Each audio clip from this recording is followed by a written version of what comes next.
and Tobago's son, New York City's nephew, Carter, Y-O-U-N-G. And I am in my key, and one day I hope to have the keys to your heart, and welcome to another episode of Banter and Bullshit.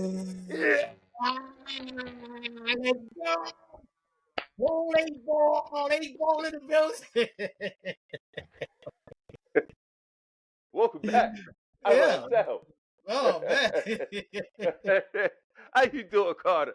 I'm good, man. How are you, man? It's a pleasure to be here. Blessed to do another episode with you, my friend. Yeah, man. Thank you, bro. Thank you. It's a show about shooting shit. But we're more than that. We love the banter too. So let your guard down, vibe with us. Vibe with your favorite nonsensical host, and supply you with some nonsensical entertainment value. We may offend some people along the way, but you knew what you were signing up for when you click play. So buckle up and get ready for the ride. Let's go.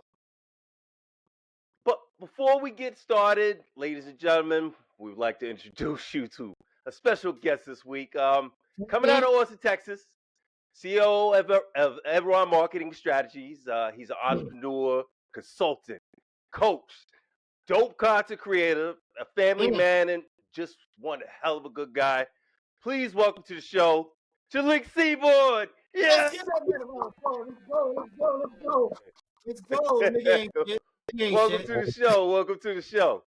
I'm gonna say congrats to y'all for finally having somebody on the show that knows what they're talking about. Because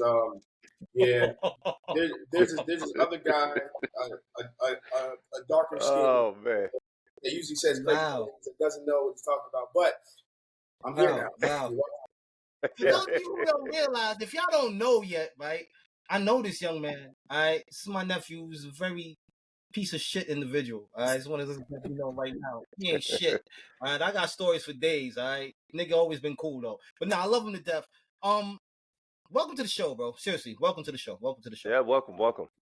Yeah, we've been working on it for a while. This is like 3 weeks now that we've been talking about it. Now we're finally getting done. So right. So this is it. I mean, let's jump right into it, right? We're going to pick up from where we left off last week. Top motherfucking 5. Yes, sir. Stop. Talk about it. Tell the audience how you needed a week in advance to get on it because you knew I was coming.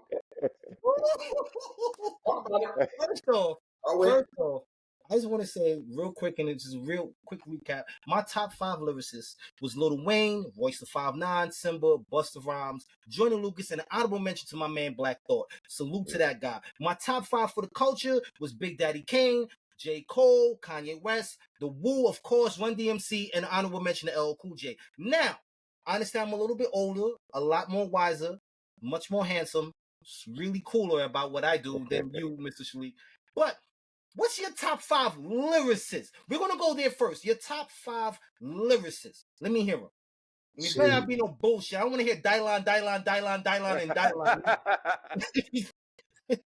Okay. My top 5 lyricists. All time, right? We're talking all time. Your top 5 doesn't matter. Okay. I think it's very important to distinguish how we came to our top 5 because we wanted to separate our categories in regards to top 5 because all time top 5, it's really debatable. But we kind of all could come to the same conclusion. We could say Tupac, the Biggies, the Eminems, whatever the case may be. But we want to more so focus on what's happening today, what's happening in the culture today. So as of today, who are your top 5? Your top 5. Top 5 lyricists or just top 5 in general? Top 5 lyricists. Let's get your lyricists first. Okay, top 5 lyricists. Right now, I would have to say J. Cole is for sure up there, even though we know what he did. J. Cole, I would put Sahai in that conversation. Oh, yes, Sahai the Prince. That's a fact. He's one of my top 5. Yeah, I'll give him that. I don't know. Right now, because we don't have a big catalog of lyricists in my generation, right? That's so true. Right now I'm trying to think. Black Thought is definitely in there. I heard you mention him. Are we counting him now? Is he still? I mean, I'm going off of like Mikey was on, like right now, but for me, I looked at it like, lyricist is lyricist. Like, it doesn't really matter. If you're lyrical, you're lyrical. Like, and and like you said, it is lacking right now. It is. That's why I threw Simba in there. He's a newer brand, and he's very lyrical. There's a reason for that. You know what I'm saying? So I just wanted to throw that in there. You know, because I'm sorry, because it's hard to come up with a top 5 lyricists for now. Yeah, because like it'll be biased if I throw somebody in there, but they haven't made a song in 10 years. You know, right. But Eminem he's actually about to come out with an album, so I would throw him in there. Okay, we'll accept that. Was it S4? Yeah, that's supposedly the name of the project. And then can't think of really nobody else. Anybody else I was just throwing in just for the sake of throwing them in there. All right, just storm it. But no. We're not gonna do that. You said we're here to debate and we didn't get there yet. No. I want to hear what your top 5 is for the culture. I want to know what the culture means for the culture. Yeah. For the culture. What does the culture mean for you? First and foremost, what does the culture mean for you as a young man coming up, a young black man in this era of hip hop, in this era, in this state of life right now? Your top 5 for the culture, and what does the culture mean for you? So I'm curious. Culture, I would define the culture as something or top 5 for the culture are people that have transcended the just music as a whole, right? And I would say that's primarily hip hop because that's what the conversation is, right? But I feel like you can't just stick to hip hop if we're talking about for the culture, because you can only, like, for instance, Jay-Z. I mean, he made songs with, was it Maroon 5? Like he was rapping on pop songs before a lot of these guys. So I would say honestly, my top 5 for the culture is kind of top 5 all time. If I'm being honest with you, it would be the same 5. So, and that's easy. That's very easy. Yeah. Let me hear it. Yeah, you want to hear it, don't you? Look at me. I want to hear it. Yeah, you wait to say something wrong with it. Okay, look. So I'm gonna speak on it. I'm gonna speak on it like this, right? The honorable mentions are Tupac and Biggie. I'm giving them their honorable mentions now. But my top 5, Jay, in no particular order. You can't really order these out. But I would say Jay-Z, Nas. I would throw Eminem in there, and Drake and Kendrick. Let's talk about it. I love how I don't know if you noticed how he said Jay-Z strongly, Nas strongly, Eminem strongly, and he like ran through Drake and Kendrick. Like you see how he ran through that? Like it was a quick pace of Drake and Kendrick. See, because if we talking about it, I mean, it's not even a discussion. My top 5 is solidified. You can't really. Wait. I couldn't help but notice that you left Kendrick out as a lyricist. Would you consider Kendrick a good lyricist? Yeah, of course. But I mean, I don't think he's better than any of those 4 people that I named. Okay. So would he be in your top 5 for lyricists? No. He's a great storyteller. Great storyteller. He's a great lyricist as well. But top 5 lyricists, I don't know. It's hard to do. I noticed that you said culture is people for the culture, they transcend. You do understand that hip hop culture, the core elements of hip hop culture was breaking, graffiti, MCing, DJing, and rapping, right? You do understand that, right? Yeah, I got you. Okay, so when I ask you that, because I want to make sure you understand that, because when you named your top 5, you named some solid dudes. And then you named a real questionable guy in there that you ran over real fast. Kendrick? No, not at all. Huh? Kendrick? Not at all. No, it wasn't Kendrick that was questionable. Kendrick is the only questionable one that I would even take feedback on. Since we're going there, because I'm not taking sides at all. I don't care what. But I would like to know, how do you feel now that your big homie is looking real funny right now? Those of you who don't know, his big homie is Drake, a.k.a. Aubrey Graham, a.k.a. BBL Drizzy, a.k.a. Mr. Sensitive, a.k.a. Mr. Wheelchair, Degrassi. I mean, we can keep going if we want to. Mr. I'ma fuck your girl and get you tattooed on my arm to say I'm sorry, whatever. But we're not going in, right? What I want to know is, you have put this man in the top 5 lyricist category, right? MI and I have had this conversation, and I respect the fact that the collaborative nature of music, if we're sitting in the room and you like, yo, say it like this, that's cool. But recent discoveries are consistently coming out where Drake didn't only have ghostwriters, the nigga copied somebody else's homework all out the gate. Like, he copied niggas' homework word for word.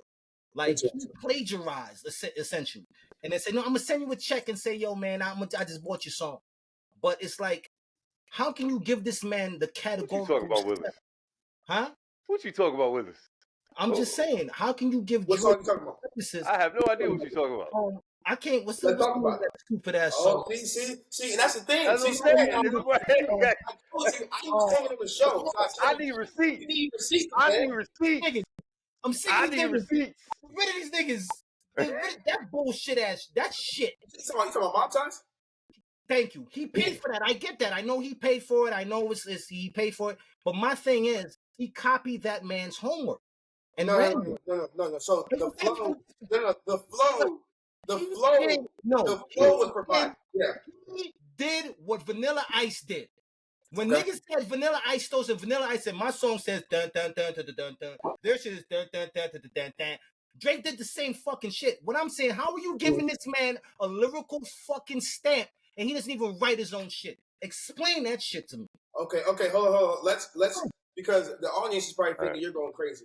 Let's clarify this. Explain it. We said top 5 lyricists. I named 4. Mm-hmm. We said top 5 for the culture. I said my top 5 for the culture the same as all time. I put Drake in that top 5. I never said he was the top 5 lyricist. Why would you put him on time? He's not even on. He doesn't write his own music. He's an actor. Name. He's an actor. He's an actor. Name one person. Name one person that has had this big of an impact and that has done as much for the culture. Name me one. I agree. I agree. I'll name Woo right out the gate. I agree. Right out the gate. Woo. I don't have to name one person. I can name an entire fucking group. Woo. So you're comparing one person to an entire group? No. We could name all Wu-Tang Clan. Point blank period. No, that's false. That's false. False? That's false. So you telling me that's false. Wu culture has not changed the fucking landscape? No. It's undeniable that Wu-Tang has had a global impact, but I'm not saying they haven't. But I'm saying they have not done more for the culture than Drake has, and I'm going to explain. Elaborate, please. Expound on that. People forget, right? People forget that the last 15 to 20 years, it has been carried by Drake. Correct me if I'm wrong. Am I wrong? 15, 20. I could probably go for the past 10. I'll give him past 10. Give him 10, maybe. Yeah, I'll say 10. Okay, let's do 10, right? Say 10. The past 10 years. In his 10-year run, so we're gonna take what he did as an individual artist, we're gonna take that away, right? But as far as everybody has heard of this thing called the Drake effect, right? When Drake hops on your song, right, and you go from being a well-known artist to a better off artist. And the names on that list that he's done it for is very long. Yeah. The Migos is on that list. A$AP Rocky's on that list. Kendrick Lamar is on that list. J. Cole is on that list. Arguably, Lil Durk is kind of on that list. There's a long list. Nipsey Hussle is on that list, right? Because what I'm confused is people forget that Drake did a song with Nipsey Hussle before Kendrick Lamar did, and Kendrick Lamar is from his same city. And so when it comes to having an impact, right, it's not just about somebody that people look at as a pop star. He became a pop star, and then he went back. Because Jay-Z didn't even do this, right? Jay-Z, he became that big. He never went back for these smaller artists, people from his city, people from New York. He has not gone back and carried them and said, hey, here, take this song. And so you have other artists that have vouched for him. Wait, no. I think Jay-Z's the only one I could compare to Drake as far as I was about to say impacting the culture. Jay-Z. But we got to remember that Drake did follow a blueprint. It was a Lil Wayne effect. It was a Jay-Z effect beforehand. So he has been following a blueprint. Yeah, that's a fact. And so, but the point is with him giving. Okay, prime example, Nicki Minaj. Nicki Minaj is, you can argue, one of the top 3 most biggest female rappers of all time. Unquestionable. how many female rappers that she went back to, right? How many female rappers that she went back to that were nobodies, or you know what I'm saying, and has done songs with them that y'all are actually talking about? Facts. Yeah, that's Ice Spice. Are we talking about Ice Spice? I don't talk about. I'm sorry. But I will not speak about. No, Cabbage Patch Doll. That's the point. And so what is, right? It's not. And so when I'm talking about culture, I'm talking about Drake has transcended the way music is done today. You know, because we spoke about this before. When Drake came out, right? When Drake came out, it was more so of an era like, to be a rapper, you got to be a street dude. People were talking about the streets, selling drugs, whatever. When Drake came in talking about being a certified lover boy, people looked at him like he was crazy. You know what I'm saying? I'll stop you there. Go ahead. That's not what it was for me. What it was for me, and there's even an interview with Wayne saying, when Drake came over to Young Money, I told him, don't try to do what I do. Don't try to be on the shit that I'm on. Be who you are. I think my issue is that Drake somewhere along the line started believing, I said this on the last show, he believed in the character that he was playing so strongly he got lost in it. I like Drake's music. A lot of this shit, like Successful, was such a big record for me. I love that record when it came out. I think he's a very dope and talented dude. But my issue with this man is you're perpetrating a fraud to a point now where you're trying to be something you're not, and it bothers me. You know what I'm saying? Like for you growing up, like you said, niggas gotta be from the street, whatever the case is.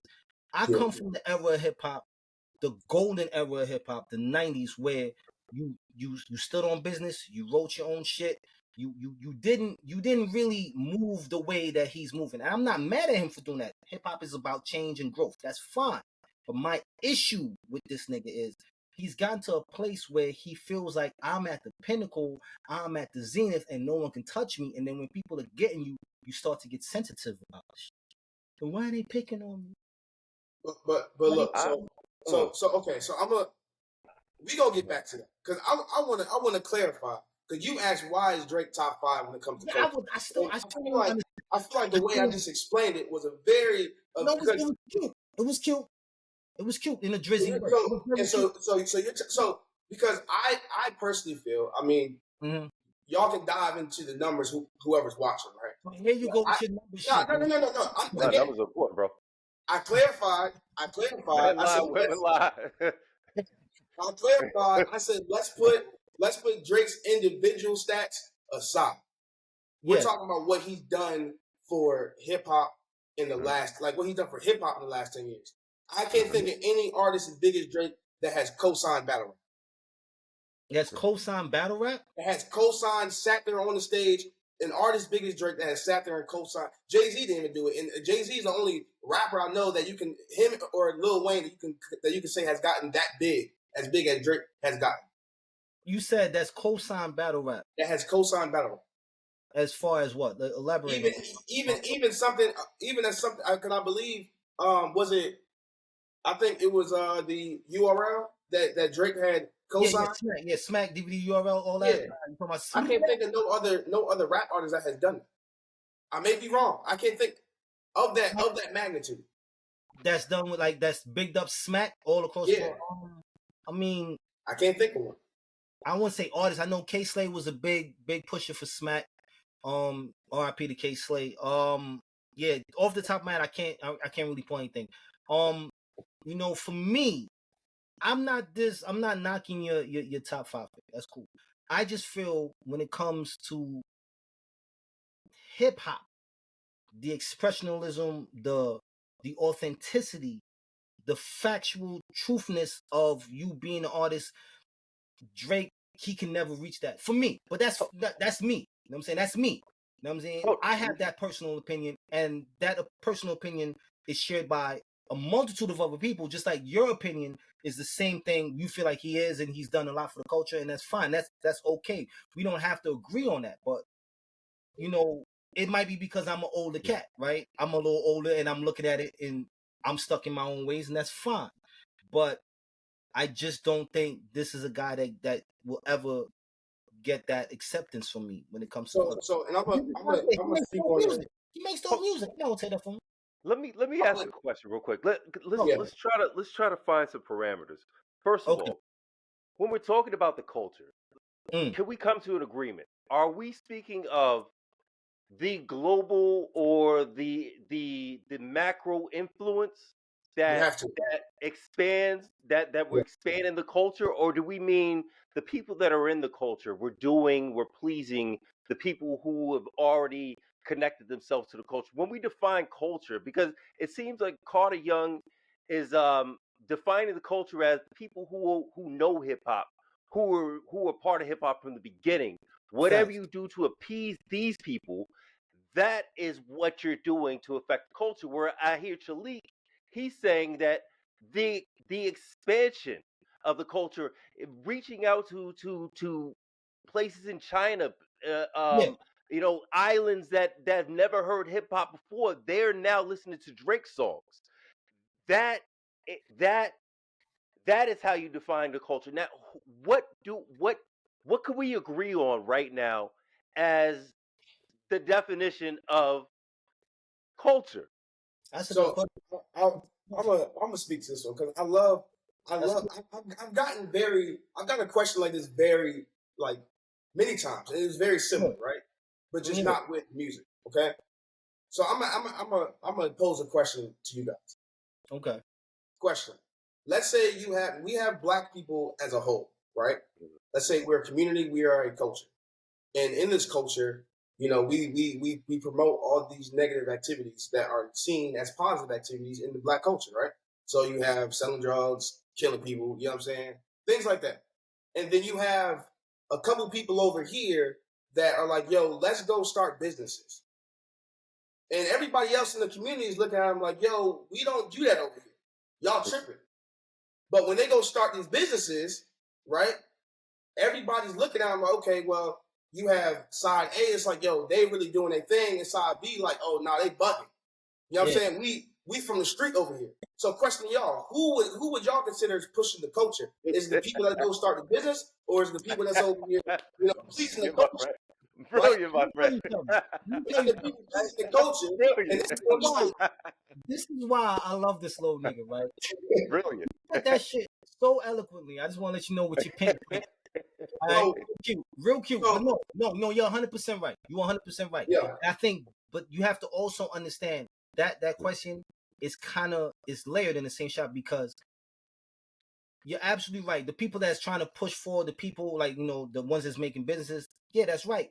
But you can't forget what was the source of the culture, right? Yeah. The core, you know what I'm saying, the foundation stone, as you may put it, that was the culture. Like, whether we like it or not, the foundation stone, you know what I'm saying, that was built upon it was that street shit.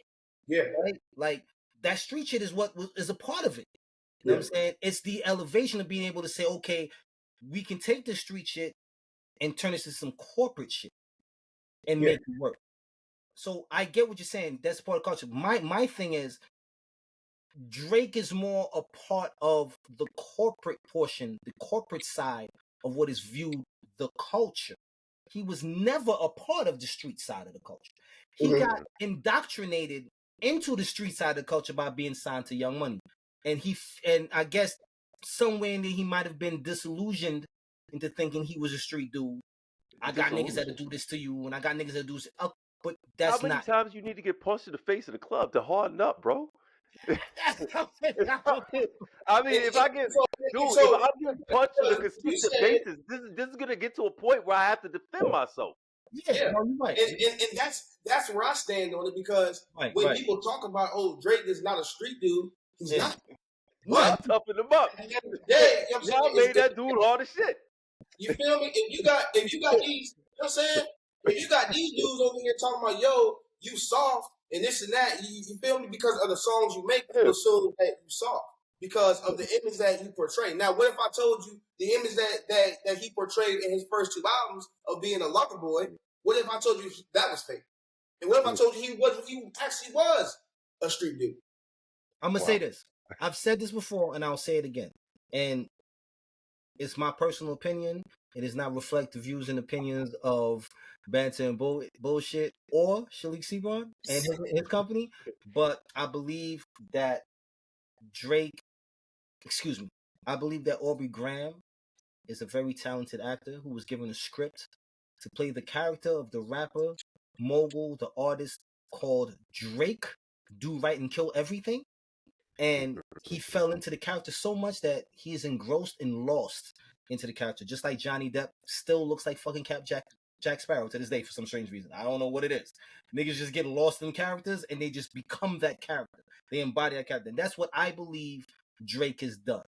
And it's okay. You've been brought to the podium. You've been questioned. You've been judged. Hip hop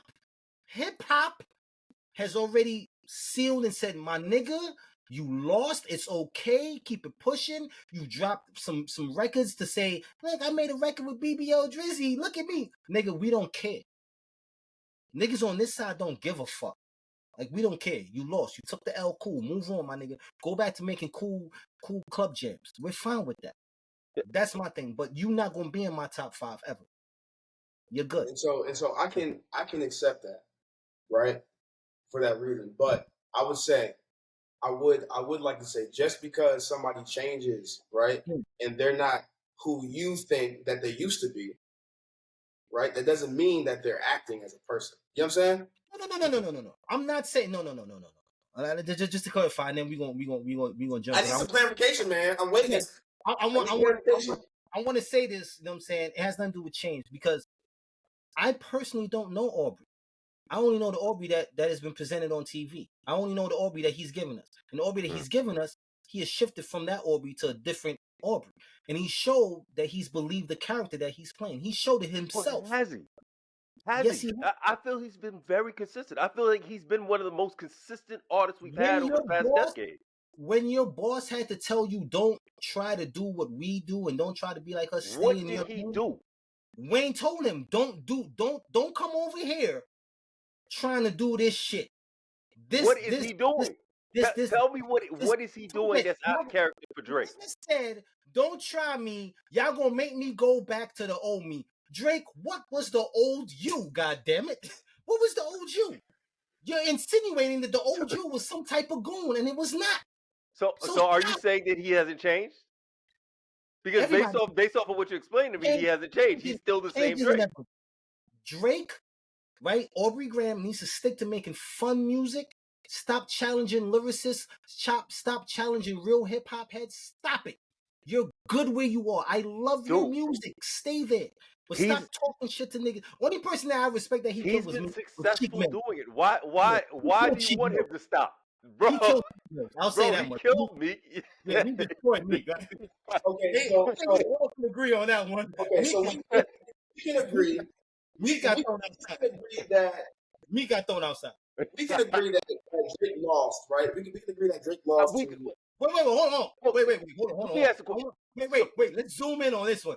Yeah. Wait, did you just say we can agree that Drake lost? I just want to zoom in on your film. I think we're all clear on that. But he solidified himself as number 2. Absolutely. And the big 3, he solidified himself as number 2. I didn't say that. You want to put your big homie in the big 3? Well, yeah. I think there was a battle for supremacy that just happened right now. Battle for big 3, and they just positioned themselves. J. Cole positioned himself as number 3. He said, "I don't want this. I'm gonna step out, so I'm cool with being number 3."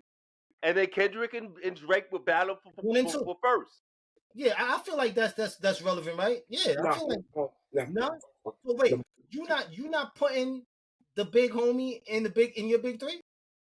Damn. Okay, stop. I guess we're about to get into it right now. Let's put a pin in that. Let's put a pin in that. Yeah, let's put a pin in that. We're gonna get to that. We'll get to that. Let's talk about your company. Let's talk about what you're doing right now. Let's talk about the business moves that you're making as a young Black entrepreneur. Let's talk about how you're shifting the way people view young people, period. Because I mean, like, the general viewpoint for people in your age bracket is y'all lazy. Y'all not trying to do anything important. You guys are just about TikTok videos and looking like fucking idiots. And explain to me what you're doing that's killing that fucking narrative right out the gate.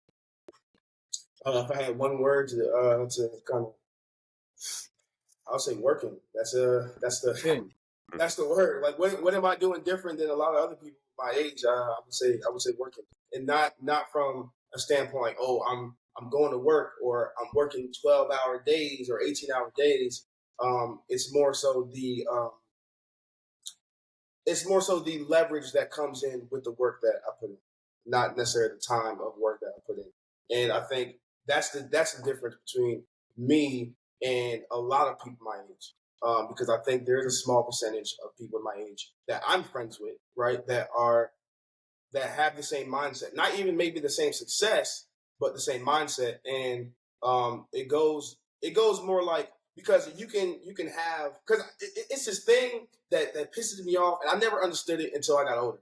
When people say, oh, like, if you work hard, like, oh, you got to be a hard worker, and that's a lie. It's a lie. It's cap. Whatever word you want to use. I agree. Because I heard somebody say this, and they said, if hard work made you rich, then everybody working at McDonald's, they would be millionaires. That's a right? Fucking. And the thing is, it's not. I've learned.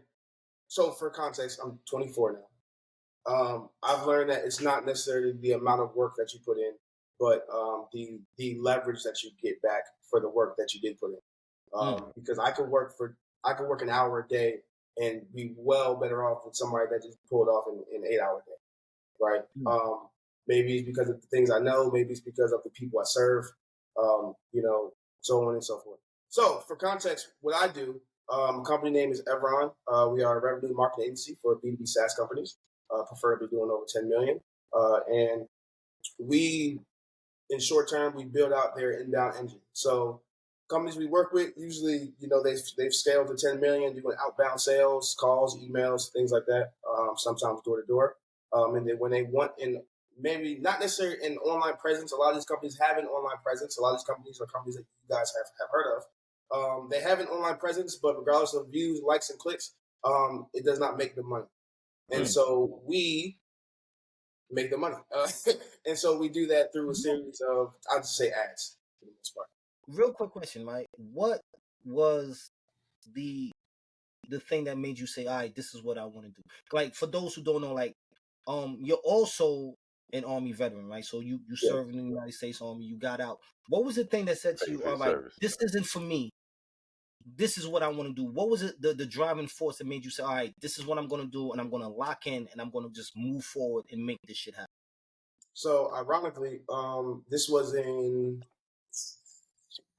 8th grade. I think it was like 8th grade. I can't remember the year, but I was in 8th grade. The movie, you guys, I know you guys have had to see it. If not, you have to watch it. The movie about Facebook called The Social Network, right? Absolutely.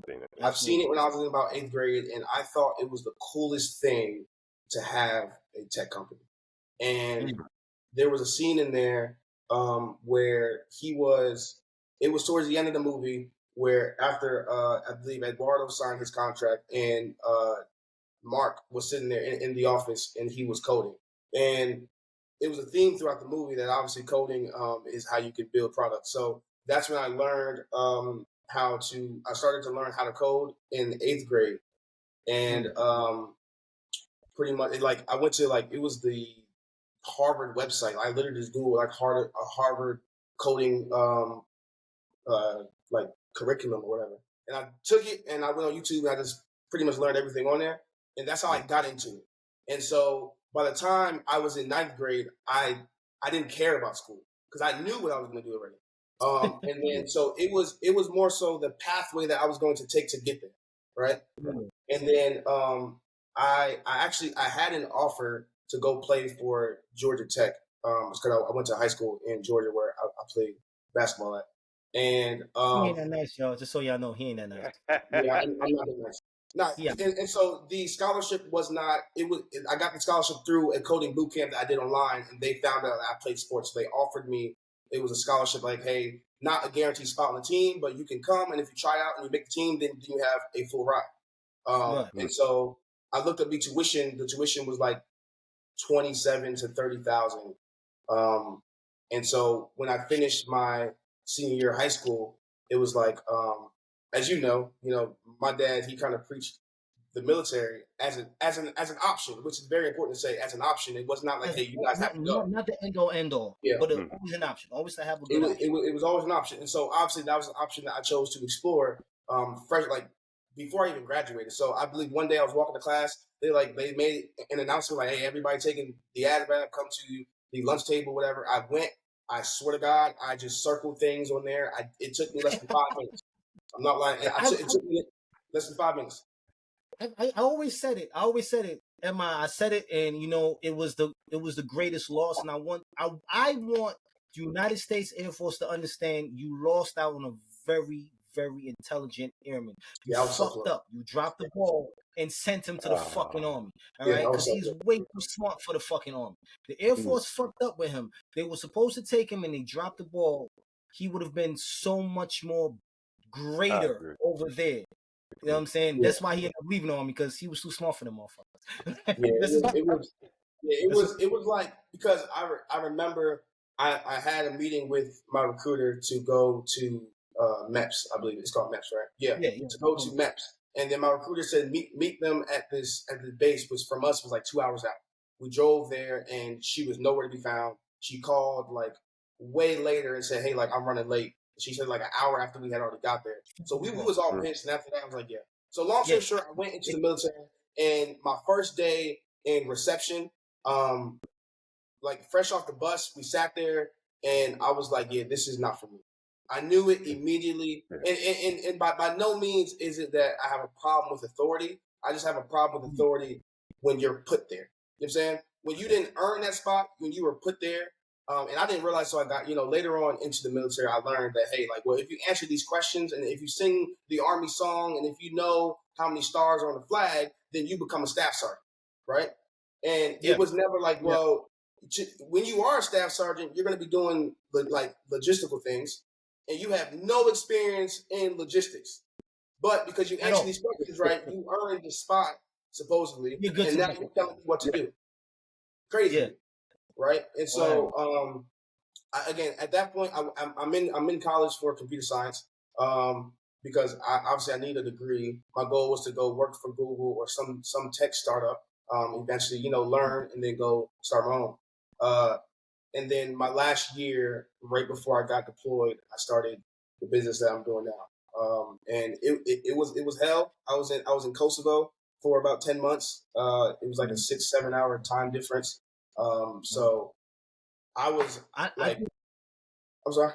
I want to say, I didn't mean to cut you off. I just want to say that, for you being the age that you are, you're showing the type of growth, the type of dedication, the type of commitment, level of maturity, that a very high level of maturity. And I think it's really beneficial for cats that are 18, 19, coming up, graduating high school, trying to see what they're going to do with their lives, to see someone like you say, okay, this is what I'm doing in my life. And it doesn't mean that you have to follow that set path that everybody says you should follow. You can create your own path. You could carve your own lane. And I think that's just a really dope thing. And I really appreciate you sharing, that information with us. And let everybody know, if they looking to boost they sales, they likes, whatever the fuck it is they trying to get done, or they want to learn a little bit more, where they can find you, how they can contact you, you know what I mean? And let's let them know so they know how to find you. LinkedIn or email, most likely email. My first name at Evron.io, so CHALIQUE at EVRON.io. That's where I'll respond the fastest. Appreciate you. And amazing. Like I said, I think, it's just dope to see a young man as yourself doing all that. And it's like, for me, watching the growth from when you was like a little dude to you taller than me now. He used to throw me in trash cans. I used to throw in the trash can. Now he's taller than me. He could throw me in the trash can. He could try. It ain't gonna work. But you know how that goes. Like you said, we don't try. We do. Okay? We do, and you ain't gonna do that. I tell you that right now. You ain't gonna do that. But I gotta say this. That's some bullshit, right? That's some bullshit, right? Let's get into the bullshit. Let's go. Let's jump into the bullshit. Listen. Now we gonna take the pen right back out. Then we gonna take the pen right the fuck back out. So we've been having a debate over the past couple of weeks in regards to the big three. Yes. Male and female. Now, we agreed that the big three in regards to males were Kendrick, Drake, and J. Cole. Yeah. Females, we had a let's say we had a little struggle on coming to an agreement here. My big three, which I thought most of us agreed with, were Nicki Minaj, Megan Thee Stallion, Cardi B. Cardi Young going against the grade.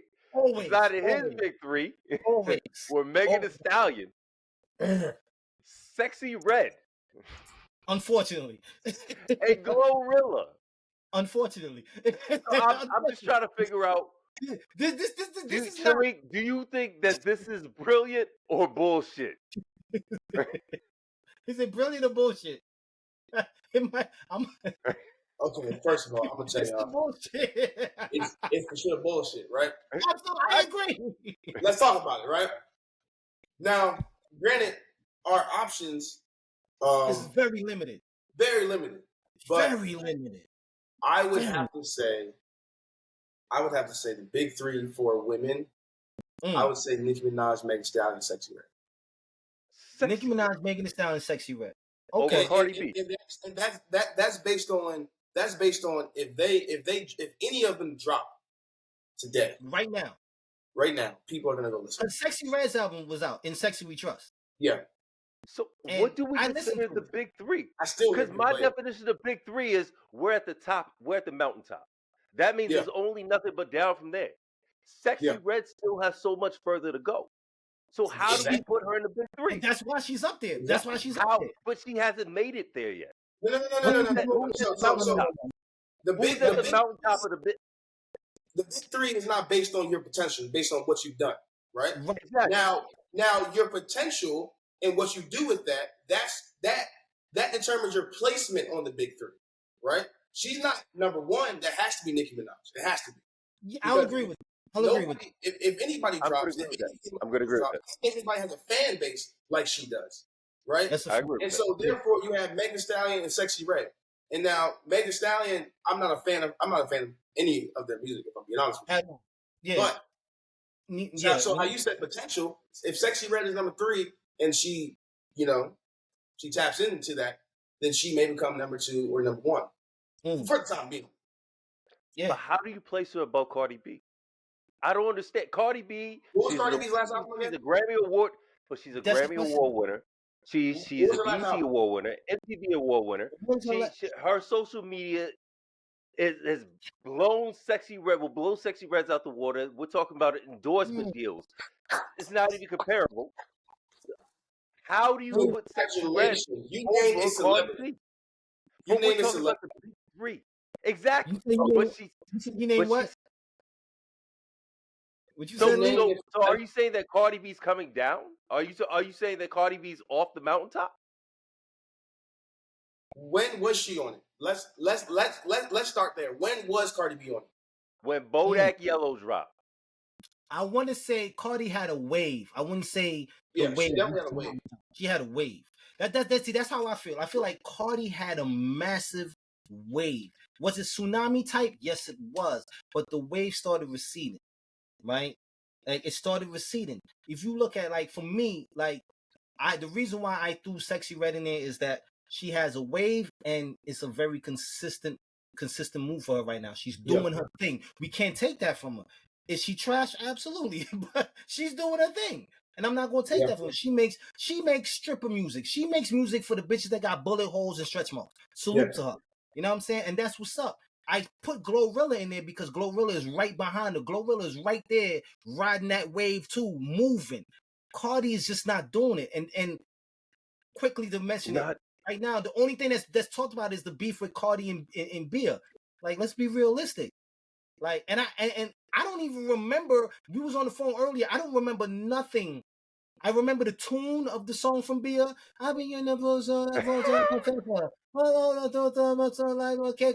yeah, I don't even know the words to the shit. I don't know what song you're talking about, but it sounds like every Beyonce song. No one does. No one does. And no one remembers Cardi like that. Like Cardi is fading to black. I'm sorry, but she is. How? What was her last album? She's fading to black, bro. I'm sorry, she is. What was her last album? How about we start there? Cardi B. He has to search that. Hey Google, when was Cardi's last album? Google's gonna say, I don't fucking know. Album? Alexa don't know. She's like, nigga, I don't know. I could give you some Glorilla. Yeah, Glow. Yeah, Glow. There's nothing, and that's the thing. That's my problem. Like, that's my problem. Cardi B's last album, Invasion of Privacy, was released in 2018. There you go. 2018? We're in 2024, bro.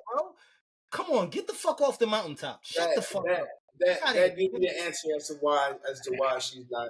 That's why she's not in the top in the big three. That's why, right there. Because she hasn't released an album. Okay. Question. Is it cool if I put Jay-Z in my big three? Get him. I don't know where he's going with this. Answer the question. I know where he's going. He's trying to shit with me. I understand exactly where he's going with this. Because to me, if we would have referenced 444 because it came out. Right. So if I can't add him because his last album, I could throw Nas in there technically because his last album wasn't too far off. Now, but like you said, he's a graduate, right? But at the end of the day, when you think of Jay-Z, nobody thinks of Jay-Z as he's top 3 because he dropped 4 for 4. That's facts. So when she drops another project, then we can have this conversation again. I'm not saying that she's not a top 3 talent, right? Because she's for sure a top 3 talent. But I think we're getting these things confused because just because you're in the news because you and your husband is going through it, don't mean you're in the news for your music. You know what I'm saying? That's the fact. That's the fact. 100%. That's why she's not in the big 3. So what are we defining as big 3? I thought it's the people who are at the top. Big 3 is musical. It's the one that everyone's aspiring to be. No, it's everyone that everyone. No, it's not. No. Their names are used as popularity. That's popularity. We're talking musical relevance. Yes, that musical content. We're not okay. We want to have a conversation about the top 5, whatever the category is within musical talents. That's fine, but we're talking about the big 3 of hip hop. Yeah. But how is Cardi B considered? I don't want to know how. Regardless of how me and him feel, how is she in your top 3? What does she do to be in your big 3? I want to know this shit because then I'll be like, I don't know you. How is it not my friend?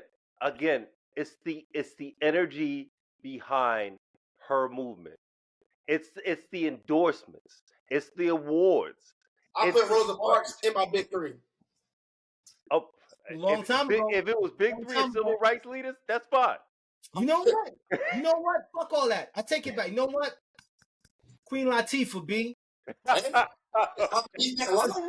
because you can throw everybody in this motherfucker, right? Because if you could be in the big 3 and not drop music, I mean, Foxy Brown, let's go, Foxy. Let's go, Fox. Brooklyn. I mean, she's been a part of some huge singles. She's been a part of a lot of scandal right now, and she's not relevant outside of that. Listen, so let's took over the summer 2023. Let's pick Cardi B up, put her like Elf on the Shelf, and set her back there until she drops something new and relevant. We'll talk about her. Cardi B's not in the conversation about. Yeah, she's not in this. As of now, being in her last album was 2018. I feel like there is no conversation as far as her. Yeah, there's nothing to talk about. Yeah. Question: if she does drop an album, that album is Is she still in your top 3? If her album's straight mid, then what? Yes. Okay. All right. So your top 3 is more based on. Now, are we saying top 3 or the big 3? Big 3, because top again, 3, it's the big 3, the ones that are at the mountaintop. Until she experienced something that will cause her downfall, I would still consider her in my big 3. I mean, do I consider her the best lyricist? No. Mm-hmm. Is she my favorite? No, but I'm gonna tell you what caused her downfall. Right? If she was ever in anybody's big 3, this is what caused her downfall. not dropping music. You probably should have dropped. I agree with that. I agree with that. I agree with that. I agree with that. Music was trash. If you were consistent with dropping music, you would be a topic of discussion. But that's the thing. She is dropping music. She's just not dropping albums. She's been a part of some huge features just over the past couple of years. And every time she's a part of a song, it's relevant. I don't know. I mean, I love you, bro, but she got on track with Glorilla. It blew up. She got on track with Megan. She got on track with Megan. It blew up. Watch it, right? Watch it. I'm gonna just leave it at this. Name one female artist or any artist she has dropped a song with that was not considered in any of our female top 3 that was relevant. You said Glorilla, cool. Megan Thee Stallion, cool. We both agreed that they were in our big 3. So I think they were the reason why the song took off, not Cardi B. Whoa. Are you? I can't believe I'm agreeing with this nigga, but yes, absolutely, 100%. 100%. So what Cardi did was she saw the hot new thing and jumped on that wave. Cardi was trying to keep her wave up by jumping on their wave. Period. Or as the ladies say, period. Well, if you want to use that reference, we could say the same thing with Drake. I mean, but is that what we're going in regards to conversation? You can't say that with Drake. You can't say that. Yo, you know he gonna defend. Don't you talk about Aubrey. I mean, was Drake jumping on tracks with hot artists?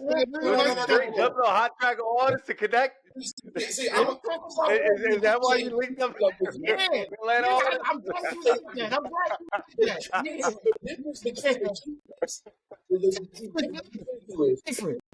Okay, what I just said, you can't say to me because. If Drake catches an artist on the incline, right? If he catches them on the incline, that's totally different. Cardi B's catching these female artists when they're at their peak. How? Sexy Red isn't at her peak. Sexy Red is not at her peak. Glorilla has not reached her peak. They're still on the come up. Lotto's still on the come up. They have not reached the peak yet. Okay, right now Drake has he's jumped on some peak artists. He jumped on Future. He did a whole album with 21 Savage. I mean, he jumped on some peak artists. I'm just saying,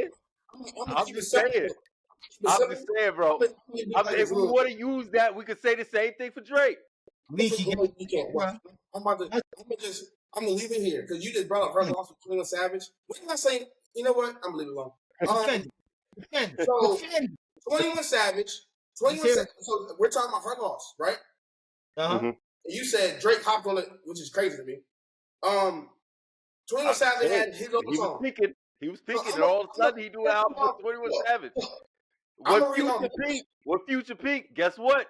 He hopped on and did an album with Future. I'm just saying. Let's talk about it. So I'm just saying. We got 15 million plays. We got 30 million plays, 114, 28 million, 6.1 million, 22 million, 18 million, and then we got 4.8 million. Now, guess what? Like Drake was a genius. He said, you know what? I could really boost these numbers up if I have an album with 21 Savage. And so explain to me how is it that Drake said this might be the wave right here. I can get some more sales if I get 21. Just saying. So let me ask you a question, right? You're saying Drake, the king of numbers that we already said that already. The king of numbers that we know he will get numbers regardless. Cool. I agree. You're telling me they both have solo songs by themselves. The least played song on this entire album is the song with just 21 himself. And you're gonna tell me Drake needed 21. Next topic. Boy got a point. I'll wait for the next topic. No. Because you compared it to Cardi B. So let's look at Cardi B's last album that she did. Wait, it was in 2018. So we don't care. We don't. Next. But again, she stayed relevant. She stayed relevant by connecting with people who would help her out. I mean, it's okay. It's okay. It's okay. We're doing what we need to do to reach out, to reach a broader audience, and that's okay. Exactly. She told Offset, Offset, I need to go cheat on me so that we can make the news again. Okay, you know what? Leaving that alone. Let's leave that alone. Moving on. All right, we're gonna leave that alone. I'm just gonna say somebody took an L on that. We're not gonna say who. But yeah. But hey. Yeah, let's move on to. Oh, new music of the week. We got new music for the week. Yeah, yes, new music. New music drop. So, new music drop. The first big hit, Hit Boy and Alchemist. Tough. Yeah, the three heavy hitters. They got together. Did an album. The album's called Black and White. And Carter, what you think about the album? I gotta say that's a very hip hop project. Gang Move with Hit Girl Nina. I'm blown away. Such a Cali record. I wanted to throw on some Chucks and some fucking Dickies and go out there and talk about some shit. Talking about West Side. Like that shit was just a hard record. Temperature Check, dope record. Only Weight I Feel, dope record. I will for me ranking that type of project. I think that's something that hip hop needs. I think it's the exact type of music that we need to have at this point in time. It's not, but unfortunately it's not going to be a big talked about project because of the lyrical content. The fact that it has lyrical content, the fact that it's actually speaking about something and it's challenged you to actually listen to the music, it's not going to be dope. So I don't see it going anywhere, unfortunately. I mean, it's just not what people want to hear. Another dude dropped what the fuck was his name? K Trindada? K Trinada? Oh, K Trinada. Yeah. Lee, do you know who the fuck this is? Nah, right? Yo, he dropped an album called Time. No disrespect to him. He can make the best music I've ever heard. He has a few tracks on. First off, he has 21 tracks on this album. Unheard of for this day and age in music. Unheard of. Hip hop, R&B, unheard of. He has a joint on there with Don Toliver. We've heard of Don Toliver. Oh, yeah. Don Toliver is a very dope dude. Joint called Feel Away. I suggest you listen to it. It's a very dope record. I think it might make you a fan of this guy. You know what I'm saying? The name is a lot to say though. I think he needs to downplay that. Call himself KT or some shit because that shit is just a lot. Who else came out, Mikey? That's the Dog Pound. They also released a new album. It's called Wag. We all we got, right? That's for We All We Got. Yep. We got. Yeah, I heard about that. I haven't given it a listen to yet, but I don't think that's gonna push a lot of units either. No one even remembers the Dog Pound anymore, except us old heads. No one cares. Yeah, I don't know who that is. See, that's a very reminiscent film. It's Snoop Dogg. It's no one cares. Kind of okay, moving on. Yeah, no one cares. I mean, no disrespect. I fuck with him. But let's be real, this generation, you look at Chalique, he doesn't give a fuck. He's already bored. You know what I'm saying? Already. Who else came out? Who else came out? Shaboozey. I don't know if Chalique knows Shaboozey. Yeah. Shaboozey came out with a new album. He's a country artist. Shaboozey is, but you don't know the Dog Pound, nigga? Yeah. You know who Shaboozey is.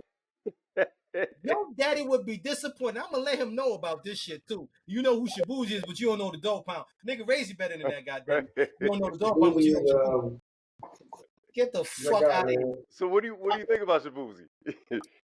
One song. I'm not a country dude. One song. A bar song, Tipsy, that he has on there. Bar song, yep. I actually like that record. Yeah. I actually like that record. Can I say I sat down, I listened to his whole album as a project musically. It is a solid project. Yeah. I am not a country dude. I can't get into it. It's not my vibe. I'm not jacking it. You know what I'm saying? But as a project musically, very solid. Shout out to Shaboozey on the Shaboing Bang, Boing Bang, whatever. More power to the guy. You know what I'm saying? But not for me. thanks but no thanks. I'm good on that. Quick question: could a country artist be for the culture? Yeah, for sure. Yeah. For sure.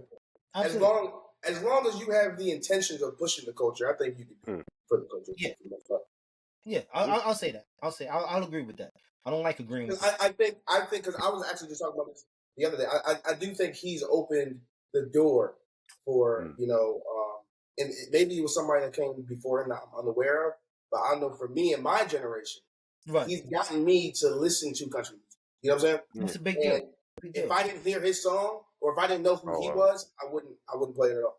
Especially when we assign country music to being a Caucasian thing when it's really not, right?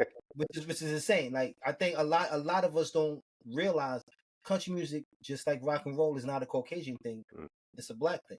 They just stole it from us and rewrote it. You thieving bastards.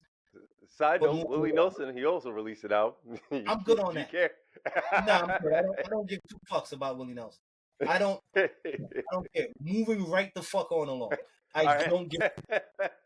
Last one just came out today. Peso Pluma. He also released. My name. You gonna give it a listen? Okay. No, man. Gotta get your bilingual game. It might come across the playlist, but you gotta get your bilingual game up. Gotta get your bilingual game up, bro. Like, fuck that, man. I figured I fuck so. Wait, excuse me. Let me check myself. Huh? What? I fuck with so many Hispanic women. Let me correct I had to check my what? That's not a crazy movie. I fucked with as in dealt with or dated. Let me clarify. That, I like Hispanic music, man. You know what I'm saying? And they're part of us, so you gotta big them up, man. Shout out to the Tainos and all that. But move right on along. Fuck with me. Move right on. All right. Moving on to our next segment. News and bullshit. All right. So continuing with the news last week in regards to Drake and Kendrick Lamar. Recently, Drake, he removed the diss track off of his social media, his Instagram. Is he done with the beef? I don't care. Yeah, I'm about to say. Honestly, I think for that being news, honestly, being that it is news, because I've seen multiple media outlets post it.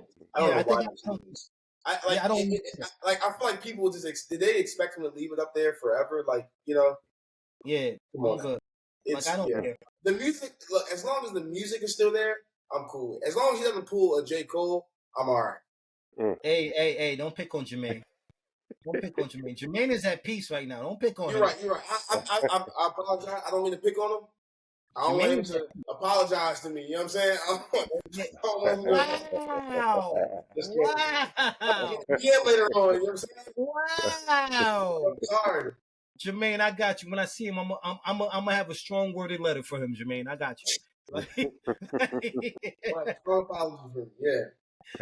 Yo, crazy. Yeah, nobody cares. I honestly don't care about what's going on with Aubrey, and I'm good. I'm just good. But to answer your question, is do I think he's done with the beef?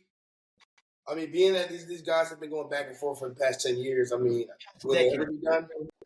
For those who don't know, they've been taking shots at each other for over. They've been going down for a while. You don't know, like people that don't know hip hop or just listen to music or just tourists to this hip hop thing. This is a big deal. Oh my God, they're beefing. They've been doing it. You go back to when Black Panther came out, he was shooting at the nigga. Like, let's be realistic. Like, just stop. Like, if you don't know, you don't know. So, but beef is never over. Now, this segment we got of dropping like back to back, like I think that's done. I think Kendrick ended that because Kendrick didn't drop again. I just want to clarify. Kendrick did not drop after Drake dropped. And so I think the hard part 6. After Drake, Drake conceded. After he said he took up a knee and said no loss. I'm good. I'm not gonna write anymore. Just too famous to be honest with you. Not to get into it too much, but if that was the reverse side and Kendrick dropped and Drake didn't respond, they would say he lost. They would say he lost. They would be like, "Oh, Kendrick dropped last. Drake, he was scared to drop." We're arguing semantics. At the end of the day, we can all agree that record, you can hear I can smell the defeat in the air. Quoting your man Aubrey, there was defeat in his voice throughout that whole track. Like, you could tell he was done throughout that whole track. He sounded like he was done. Like, he sounded like it was over when he started recording the record. Like, he went in like, I don't want to do this, but I know I lost. Like, he sounded defeated right out the gate. Am I wrong? I mean, I wouldn't be opposed to the argument, but being that he's had that tone on a few songs similar to that, I didn't take it as that. I took it as something different. Hip hop took it like that. We all took it like that. Which is cool. Like, that's what I'm saying. My opinion is totally different, but I didn't take it like that. You know what I'm saying? I just felt like Kendrick was able to. I want to say I'm disappointed in the fans for letting that happen, right? Because I feel like as a fan base of hip hop, that should have never happened.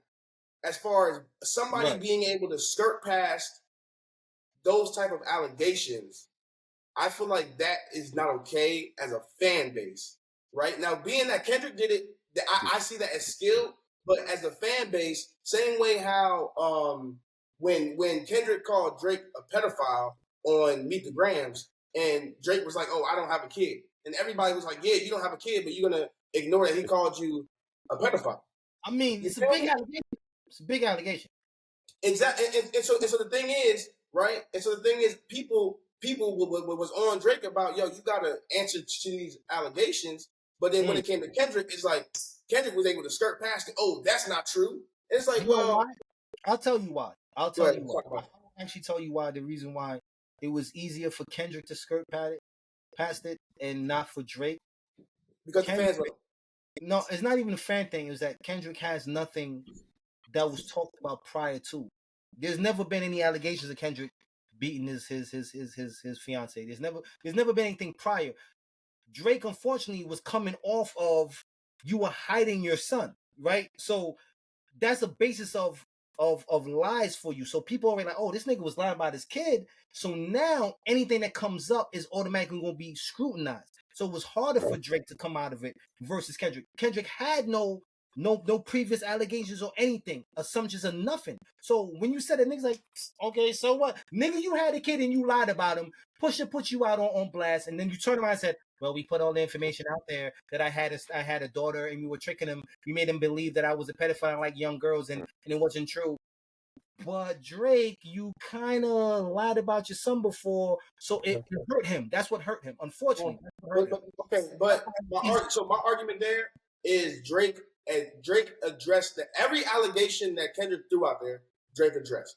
Kendrick did not address no allegation, and I feel like because let's be real. If that was Drake, if somebody came out and said, "Yo, Chubbs messed with your baby mom, and your kid is not your kid, that's Chubbs' kid," they was looking at Drake like he crazy. Did anybody catch that interview with Kendrick and what you call it? Did anybody catch that interview? Because I know he did what? Kendrick was supposed to do an interview with Rosenberg. I never get to catch the shit, but I know there's an interview that was done with Rosenberg, and it was I don't know. I got to look that up, but I believe that Rosenberg did an interview with Kendrick, and Kendrick addresses that. As a matter of fact, Kendrick actually does address that in the interview. From what they said, I never got to catch it. So, question: is that cool though?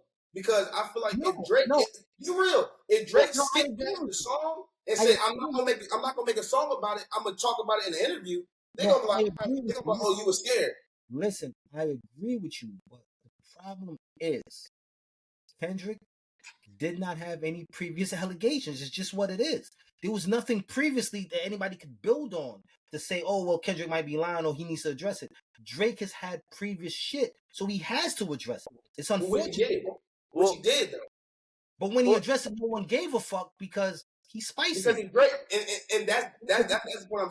Because if that was Kendrick, it would be totally different. I feel like, which I give props to Drake for that, because everything that Kendrick said, he addressed. Everything Drake said, Kendrick skirted past. And people forget.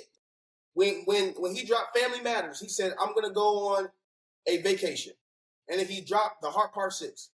And people, so he said he was done on Family Matters. He said he was done on the Heart Part 6. And then as soon as Drake said come with the facts, you got people from Kendrick camp was like, oh, well, the battle's done. This was one for the culture. And it's like, well, how is it done if, you feel me, Drake dropped last. Okay, you didn't address anything he said. Drake addressed everything you said. And it's like, oh, because you got, and I'm going to tell you why. Because Kendrick had a hit. And I'm a Kendrick fan. You feel me? Because Kendrick has a song. And we all know, same thing with Euphoria and the 616 or whatever it was. If Kendrick was to drop again, that song that he had going number one, it wouldn't have went number one. Oh, well, speaking of Kendrick, interestingly, he just announced a Juneteenth concert. It's entitled The Pop Out with Ken and Friends with PG Lang and Free Lunch. Wait. Hold on. You mean it's entitled what? It's entitled The Pop Out with Ken and Friends. You gotta pop out and show niggas. The show will be of all ages at the Kia Forum. It's Los Angeles, so you can get your tickets on Ticketmaster. But it's in reference to the diss track from Not Like Us. In the song, he says, I'm gonna have to pop out and show niggas. Sometimes you gotta show niggas. Fuck that. Sometimes you gotta pop out and show niggas. You gotta show niggas. But we gonna leave it alone. We understand that you're a Drake supporter. You love the guy. I respect it. You know, you're an avid fan. I said Kendrick won, by the way. I want to clarify. No. I mean, look, you saying, acknowledging that is as painful as it was for me to acknowledge that Nas won the Jay-Z beef. Like, it's the same thing. Like, niggas did not want to admit that shit. Niggas was hardcore Jay for like, nah, son, Brooklyn all day. It was like, yeah, that shit was kind of hard. Like, it is what it is. It's painful to admit, but you got to be a man and admit the shit. We're going to put a button in. We're going to move on to our next segment. I appreciate you guys, but we're going to agree to disagree. Moving on to our next question. Next segment. Typically, it would be questions for Carter, but this week we're going to change it up because we have a guest. Questions from Carter. Our special guest, Chalique Seabron. Come on down. Yeah. I got to cause some arguments in the family now. It's three. Only three questions. Only three questions. So you don't have to answer if you don't want to, but if you don't answer, we will call you a bitch ass nigga. But you don't have to answer. Now, my first question right out the gate, right? Watching you grow up and where we were, you know what I'm saying? There was certain females in your age bracket, you know what I'm saying, when you were growing up. Yeah, you know I'm good, nigga. I'm all about the smoke. You want Jasmine to leave before I ask the question? Is that what that is? Jasmine, before I ask this question. Jasmine can't hear this shit before. Just give me the right eye wink when she leaves the room. Watch it. Did you, when you got older, did you spin the block and say, let me smash one of these joints that I grew up with? Did you spin the block? Wait, is that the question? When you became successful. When you became successful. When you got older and you said, yo, I'm in a position, yo, I'm that nigga now. I got taller. The ass is tight. I got the juice now. When I was younger. Did you come back on me? Now they all on me. Let me duff something out. Real quick and do some damage so she could be like, yeah, he's the man. Did you do that? Yeah. Yeah. I think I don't know why you asked. No, I asked because I'm leading up to something. That was the question. Come on. Question one, right? That was question one. Okay, now this is question two. You can't ask me no questions. I'm asking questions. You just shut up and answer the question. Stop asking me questions. Let me ask my fucking questions. It's questions for you. All right? It's questions from me to you. Not you to me. You're in the hot seat, bro. Yeah. All right? Shit. Question. Second question. If you had the option, to walk it back a few years, would you change any decisions you made that landed you where you are now? Will I change any decisions I made? Yeah. Good question. No. Nothing. No. Okay, I respect that. And my last question, this because this no. is. I need two more. That other one too easy. No. There's a reason. Let me build, nigga. As a young man, as a young black man, and as a girl dad. Yeah. And as a girl dad, are you able to sit there and say that the way you have dealt with and treated women in your past, will you be okay with someone treating your daughter that way? Wait, say that last part. You said, am I okay with what? The way you have dealt with women in your past and treated women in your past, are you okay with them treating your daughter that way? Yeah, 100%. 100%. I like that. For sure. Because the reason why I asked this question is we're jumping in to a fun topic of MI's, absurdism, right? It's a fun thing for him. He loves this. For those who don't understand absurdism, the meaning behind it is trying to put an explanation to something that just is. Sometimes things just are what they are.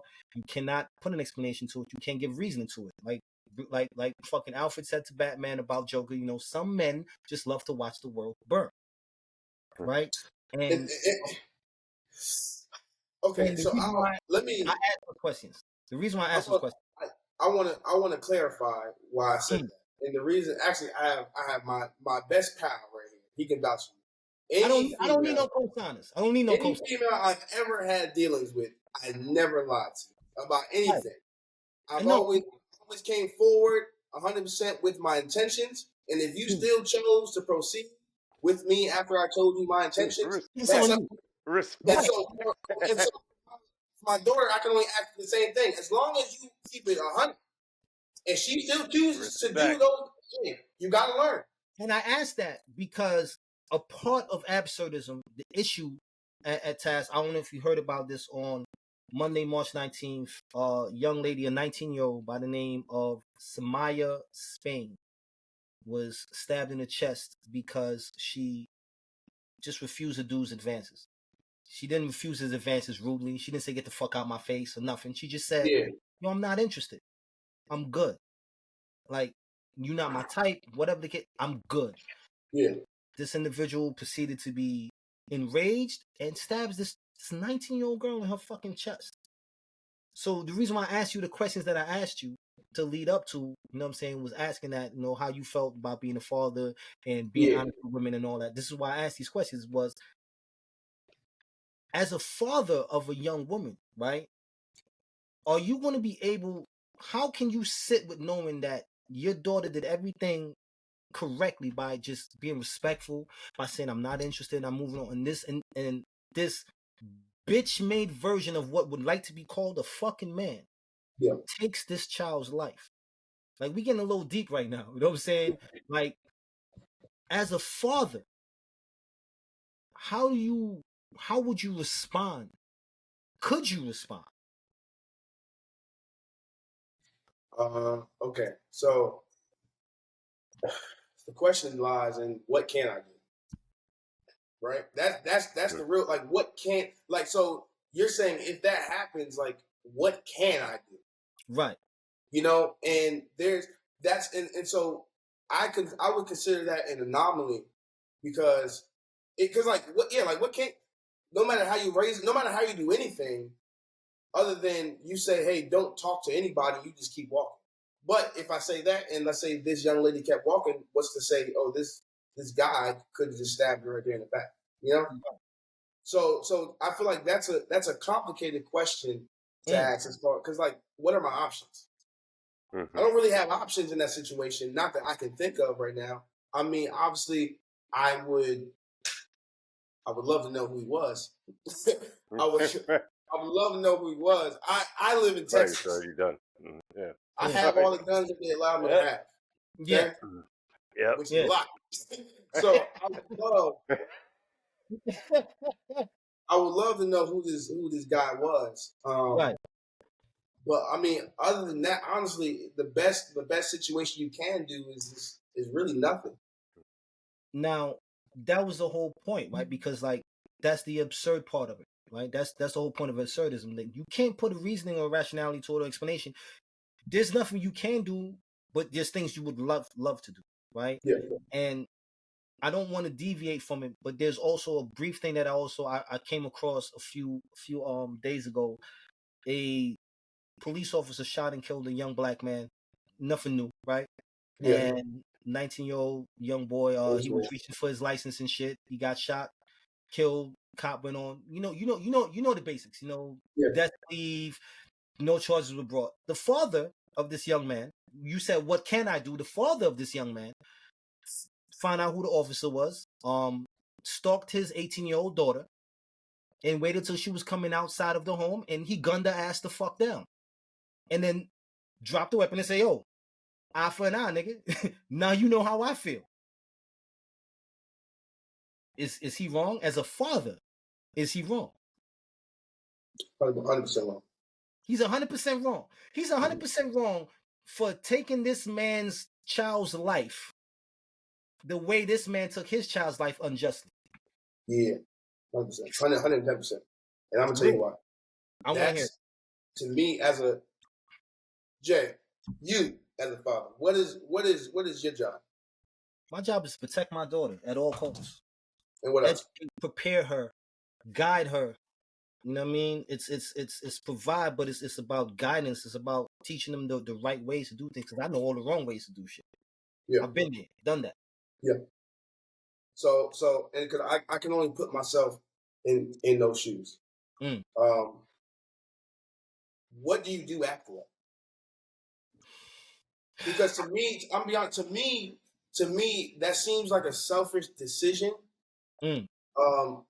Now, like when you react immediately, like you're like, okay, like he really got him. You know what I'm saying? But when you think about it, it's like, well, it's kind of selfish because now you put not only you, but you put your family in a situation to where, well, how do y'all come from that? Now you not only lost one, you lost two. Now, does that make it better? No, but this is based on this. I don't know the full story. I mean, maybe it was just him and his daughter, right? Yeah. Maybe he was the only child. We don't know. You know what I mean? Now, assuming the dad got arrested. I'm pretty sure he got arrested. Yeah, so now instead of losing one person in the family, you've now lost two. Facts. And I just don't see how that makes your situation that you was in better, other than that you feel better now. Because not that you're in prison, but the reason why you're in prison is because you got your lick back. Preach. Yes. This is why I agree. This is why I ask these questions, right? So this is why for me personally, I can't say I agree. I can't say I disagree because I'm in a place where I know what I would love to do to you if you didn't want that to my child. And I also know what I'm capable of doing. So I don't want to speak on it because I don't want this show to be brought up in court one day. Because, you know what I'm saying? So we're going to leave that alone. So being that, I appreciate your input. I appreciate your insight. I definitely want to say thank you for that. Emma, do you have anything you would like to add, sir? Oh, bro, I think you said it. I think you said it. We'll move on to the next part of the show. Shout to the quote, words of wisdom from Carter Young. If you don't get you a little glass, get you a little something put in there. I'm about to show you why that was a cute glass. See how much is in mine versus how much is in yours. Well, but so these, mind you, this is Blanco. Okay, so I chose to put Blanco in this very nice antique glass. And this is a glass I worked hard for. No free promotion. No free promotion. You want free promotion? Holla at us. You want free promotion? We not giving you no fucking free promotion over here, goddammit. You want free promotion, you holler the fuck at us. But anyways, on that, I want to say, as three young, well, semi-young. Semi. Black men. there you go. Yeah, semi-young. Yeah. One young guy and two semi-young guys. Yeah. I want to say the young in spirit. The job and the role of a father is undervalued, overlooked, and not really talked about as much. Mothers get the most praises and the most big ups, but fathers are the most integral parts of a family in the growth and facilitation of a child's mind and soul.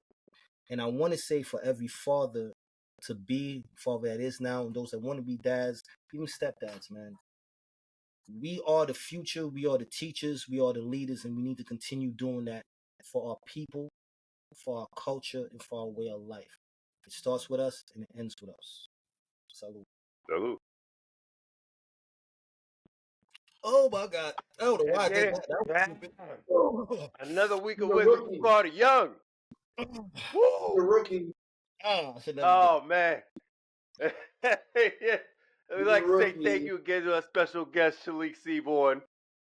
Thank you for another amazing week of B&B, Banter'N'Bullshit. Signing off, Mr. Keys Open Doors, MI Sure. And I am Trinidad and Tobago's son, New York City's nephew, Carter Young. Thank you. And Chalique? This is Chalique, CHALIQUE. My shit. Hey, Chalique, remind them again if they want to follow you. I'm sorry? Remind them again if they want to follow you, where they can find you. You can add me on LinkedIn by my name, or again, email me, CHALIQE@EVRON.IO. See how I taught that young man how to do that? Huh? Shout out to Fabulous for teaching us how to spell FABOL. Let's get the more coming out. Let's go. I love you guys. All right, bro. Thank you.